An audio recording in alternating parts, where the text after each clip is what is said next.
Hi hello hello. Yes, मेरी आवाज़ आ रही है? ओके, चलिए। तो आज का हमारा न्यू टॉपिक है microbes in human welfare.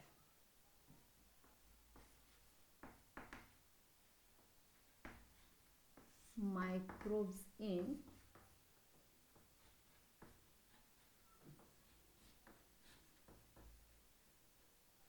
Human welfare. ठीक है। मतलब ह्यूमन की डेली लाइफ में जो भी माइक्रोब्स इन्वॉल्व हैं, बहुत सारे माइक्रोब्स हैं। कुछ निगेटिवली इफेक्ट कर रहे हैं, कुछ बहुत सारे पॉजिटिवली भी इफेक्ट कर रहे हैं, क्योंकि माइक्रोब्स ये हमेशा साइड इफेक्ट नहीं क्रिएट करवा रहे हैं, हमेशा हार्मफुल नहीं होते हैं। Microbes are also useful to human activities या ह्यूमन डेली हाउस होल्ड। मतलब डेली बहुत सारे माइक्रोब्स हम डेली फूड में यूज कर रहे हैं, या बहुत सारे इंडस्ट्रीज में भी माइक्रोब्स का यूज किया जा रहा है। यस, बायोटेक्नोलॉजी में हम देखने वाले हैं नेक्स्ट एप्लीकेशंस और प्रिंसिपल्स के अंदर कि किस तरह से माइक्रोब्स बायोटेक्नोलॉजी में यूजफुल है, आरडीएनए टेक्नोलॉजी बनाने के लिए या बहुत सारे कंसेप्ट के लिए। एज बायो फर्टिलाइजर्स के लिए माइक्रोब्स यूज कर रहे हैं, एज अ बायो जो भी रूट या स्टेम में जो भी इंसेक्ट या पेस्ट अटैक कर रहे हैं, लीफ पर अटैक कर रहे हैं, तो उनके अगेंस्ट हमने बीटी कॉटन मतलब बैसिलस थुरिनजेनेसिस के से जो भी टॉक्सिन्स बनाए हैं वो भी हम उस एप्लीकेशंस के अंदर देखने वाले हैं। बहुत सारे ऐसे हैं कि फ्लेवर सेवर टोमेटो का कैसे लाइफ इंक्रीज किया जाए, वो जो एंजाइम आइसोलेट कर रहे हैं इंसुलिन बनाने के लिए, हम जो जीन आइसोलेट कर रहे हैं वो एनिमल्स के थ्रू पहले हमने आइसोलेट किया था, बाद में ह्यूमन के थ्रू आइसोलेट किया। देन उसका जो मल्टीप्लिकेशन है वो नॉर्मली हम कर रहे हैं बैक्टीरिया के अंदर। Normally it is called as E coli bacteria. Why E coli choose? क्योंकि वो इजीली अवेलेबल है, सॉइल बैक्टीरिया। वो इस तरह का एक एक्स्ट्रा डीएनए कैरी कर रहा है जो कि ह्यूमन डीएनए को मल्टीप्लिकेशन के लिए हेल्प करता है। Normally exactly it is called as a plasmid. तो बहुत सारे ऐसे माइक्रोब्स हैं जो कि directly as well as indirectly हमारे लाइफ में इन्वॉल्व हैं। तो चलिए, माइक्रोब्स इन ह्यूमन वेलफेयर, इस टॉपिक में हम बहुत सारे माइक्रोब्स लर्न करने वाले हैं और अलग अलग इंडस्ट्रीज के साथ साथ वो हमारे डेली लाइफ में कैसे इन्वॉल्व हैं। ठीक है। तो माइक्रोब्स में कौन कौन से माइक्रोब्स हमारे लाइफ में इन्वॉल्व हैं? तो माइक्रोब्स अलग अलग किंगडम में से आ रहे हैं।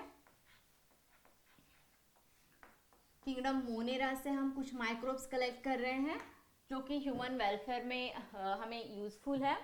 दूसरा प्रोटिस्टा, प्रोटोजोआ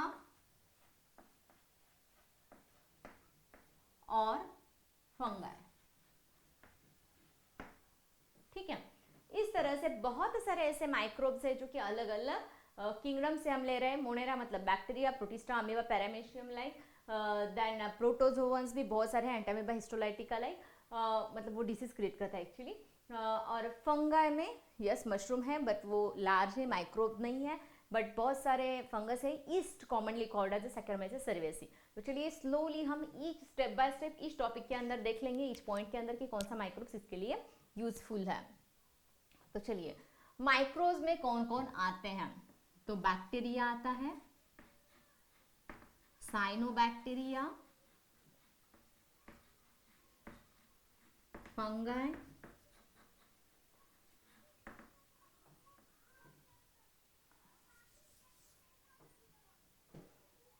फंगस में कॉमनली ईस्ट को हम यूज कर रहे हैं। ईस्ट को छोड़ के और भी कुछ है वो भी मैं आपको बताऊंगी। ठीक है, इसको हम यूज कर रहे हैं। Bacteria, cyanobacteria, fungi. तो बैक्टीरिया में राइजोबियम बैक्टीरिया है, इकोलाई बैक्टीरिया है, लैक्टोबैसिला बैक्टीरिया है। बहुत सारे बैक्टीरियाज हम यूज कर रहे हैं। Lac,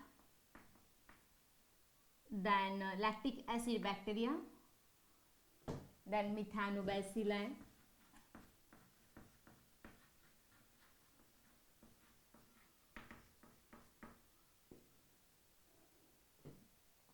then Propionibacterium शर्मानी,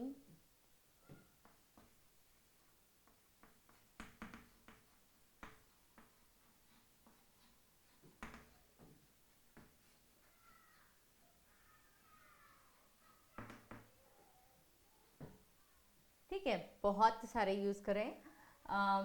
Acetobacter एसिटी,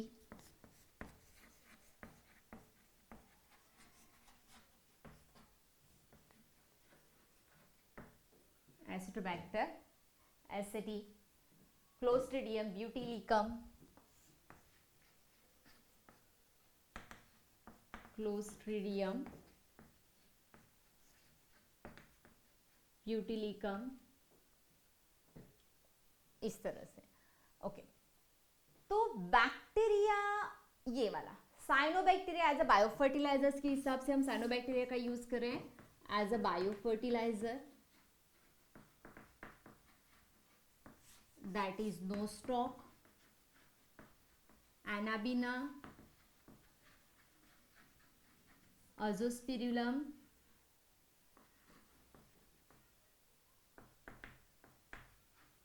Azotobacter,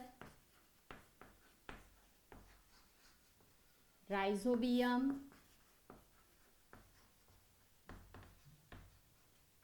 etcetera.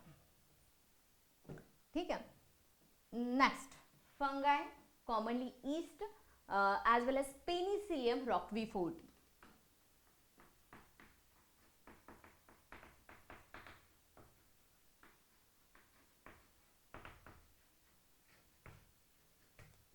Penicillium roqueforti, ठीक है।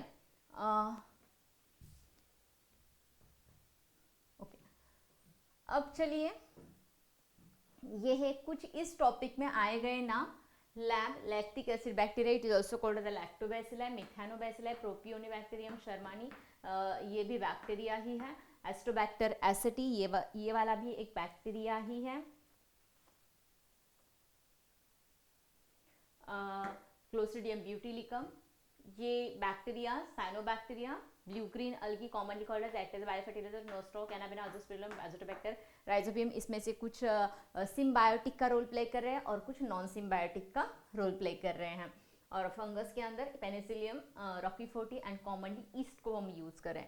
तो चलिए डेली लाइफ में माइक्रोब्स कहाँ कहाँ यूज किए जाते हैं, तो चलिए step by step. First, dairy product के लिए, डेयरी मैनेजमेंट के लिए। अब डेयरी मैनेजमेंट मतलब मिल्क प्रोड्यूसिंग, मतलब मिल्क के रिलेटेड जो भी आप तैयार कर रहे हो, तो उसके लिए मोस्टली हमें यहाँ माइक्रोब्स की माइक्रोब्स का यूज करना पड़ता है। देन अल्कोहल प्रोडक्शन के लिए हम माइक्रोब का यूज कर रहे हैं, एंजाइम प्रोडक्शन के लिए हम माइक्रोब्स का यूज कर रहे हैं, विटामिन प्रोडक्शन के लिए हम माइक्रोब्स का यूज कर रहे हैं, एसिड प्रोडक्शन के लिए माइक्रोब का यूज किया जाता है, बायोगैस प्रोडक्शन के लिए माइक्रोब्स यूज कर रहे हैं, सीवेज ट्रीटमेंट में माइक्रोब्स यूज हो रहा है, बायोफर्टिलाइजर्स में माइक्रोब्स यूज हो रहा है। ओके, तो इस टॉपिक में ये सभी पॉइंट्स हम देख लेंगे कि डेयरी में कौन कौन से माइक्रोब्स हैं, अल्कोहल प्रोडक्शन के लिए कौन सा माइक्रोब है, एंजाइम के लिए, एंजाइम प्रोडक्शन के लिए कौन कौन से enzyme, vitamin, acid, biogas, sewage treatment में और फर्टिलाइजर्स के अंदर। तो चलिए slowly each and every industries के अंदर कौन कौन सा माइक्रोब यूज किया जाता है वो पहले देख लेते हैं। डेयरी मतलब मिल्क प्रोडक्शन के लिए कौन कौन से माइक्रोब्स होते हैं, और normally microbes used as a biofertilizer और microbes is also used for production of food. मतलब माइक्रोब्स आप फूड प्रोडक्शन के लिए यूज कर रहे हो, एज वेल एज माइक्रोब आप फूड के हिसाब से खा भी रहे हो। मतलब first, microbes used as a food and also to make food। मतलब माइक्रोब्स आप डायरेक्टली फूड के हिसाब से खा रहे हो उसको, और कुछ ऐसे माइक्रोब्स है जो कि फूड को बनाने के लिए आप यूज कर रहे हो। तो चलिए एज अ फूड आप मशरूम खा रहे हो, क्या? मशरूम। एगेरिकस बायस्पोरस, एगेरिकस बायस्पोरस, इसका नाम हमारे किंगडम क्लास 11th में किंगडम प्लांटी में गया था कि हाँ यस, फंगस के अंदर Agaricus bisporus commonly called as a mushroom, edible mushroom का टाइप है ये, और बहुत सारे मशरूम से नॉन एडिबल भी होते हैं, पॉइजनस भी होते हैं, बट मशरूम जो खाने वाला है एज अ फूड के हिसाब से आप यूज कर रहे हो, it is also called as a edible mushroom Agaricus bisporus. Next, अब फूड बनाने के लिए कौन से माइक्रोब्स यूज हो रहे हैं? तो नॉर्मली फूड बनाने के लिए हम डेयरी के रिलेटेड, मतलब मिल्क के रिलेटेड कुछ माइक्रोब्स हैं।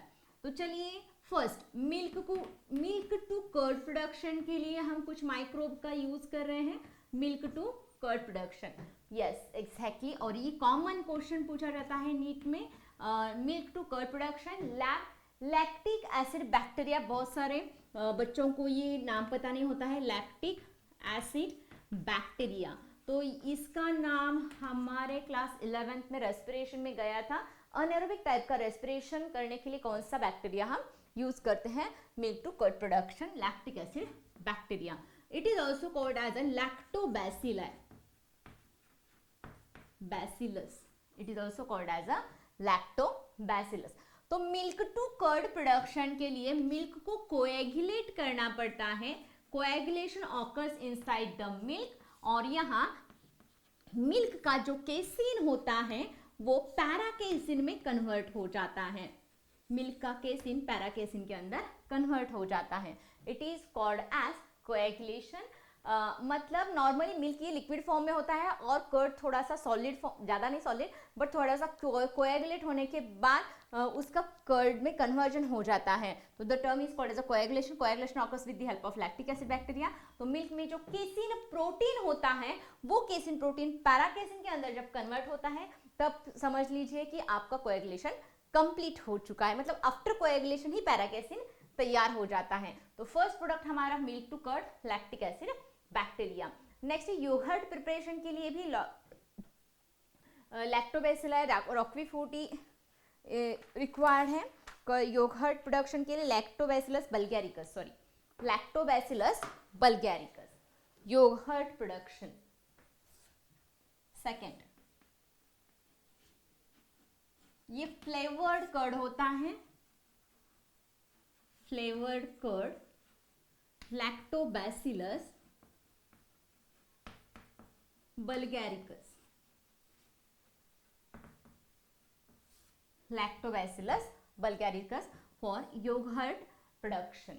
ठीक है, देन चीज के लिए आप अगेन स्ट्रिप्टोकोकस बैक्टीरिया यूज कर सकते हो, स्ट्रिप्टोकोकस बैक्टीरिया, बट चीज के लिए दूसरे भी बैक्टीरिया और फंगस की इन्वॉल्वमेंट होती है। तो चलिए चीज प्रोडक्शन,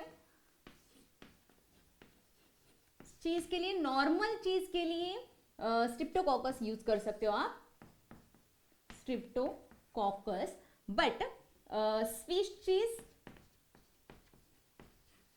और रॉक्वीफोर्टी चीज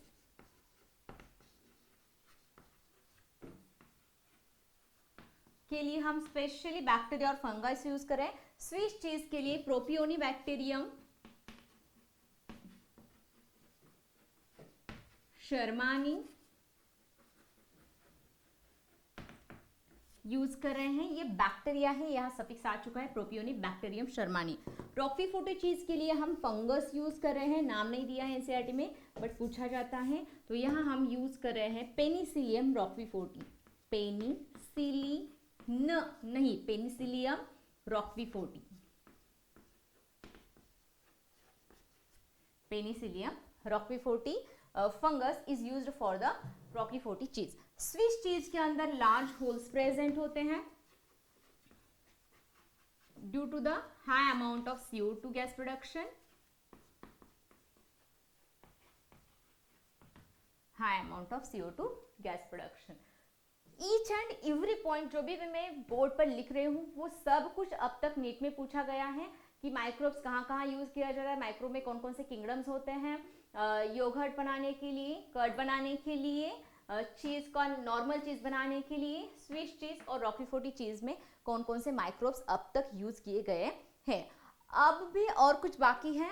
टोडी, ये एक पाम प्लांट के एक्सट्रैक्ट से बनाया गया एक अल्कोहल। फोर्थ, टोडी ये साउथ इंडियन